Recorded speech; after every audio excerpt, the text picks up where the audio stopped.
more accurately by a single word description: amnesty. Amnesty is not only wrong, it is incredibly expensive. Robert Rector at the Heritage Foundation ran the numbers for us.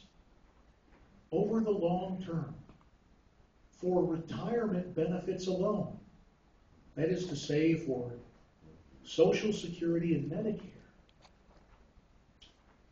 to give those to former aliens granted amnesty would cost you and me and every other American taxpayer $2.6 trillion with a T.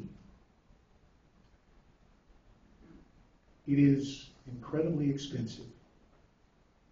It is ill-advised. It is inappropriate. And to put it in more common Arizona parlance, it's just plain nuts.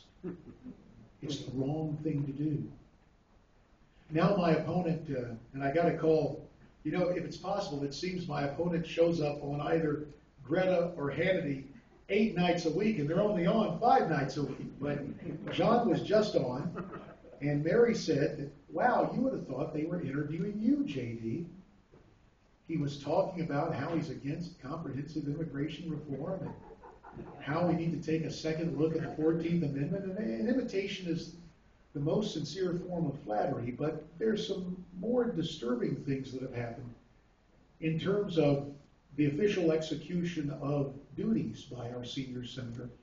Maybe you're in receipt of a letter, if you happen to write, John, on this particular subject earlier this spring, where there is that obligatory, oh, I'm against amnesty. But then in the next paragraph, I believe the exact terminology is talking about those who are here illegally.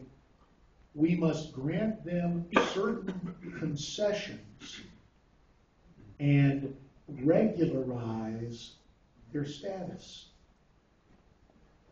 I just remind you, that was the exact terminology used in 1986 in the Simpson-Mazzoli amnesty bill. Now, I have to tell you, I never thought that I would be suspicious of John McCain lapsing into Clintonese.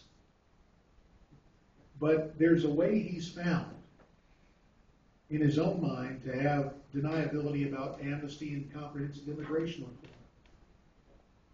If you decide that you buy into all the commercials and all the invective and all the stuff they've thrown at me, and you decide to send him back to the U.S. Senate, oh no, he won't be talking about amnesty. But he will be working to regularize their status. And that's simply amnesty by another name. Please don't be deceived. Indeed, you can take this, and since I'm often accused of not being a rocket scientist, I just keep it alphabetical. A is for amnesty, B is for the bailouts. Former Treasury Secretary Hank Paulson writes, the key to having that $700 billion bailout of the Wall Street investment banks and the accompanying $150 billion in earmarks, the most essential person in that equation was John McCain. Now, from behind a broadcaster's microphone, I welcome John suspending his presidential campaign. I really thought that he was going to go offer a dose of that publicized Arizona straight talk. That didn't happen. At the end of the day, John signed off on the $700 billion to the Wall Street investment banks. And more curiously, especially when you see the theme of his ads and his whole persona, he voted for $150 billion in earmarks. Think about that. You may have received a piece of mail from John accusing me of, over 12 years, championing some $70 billion in earmarks. It's an old Washington game, cherry-picked the appropriations bill for the most outrageous expenditure and tried to portray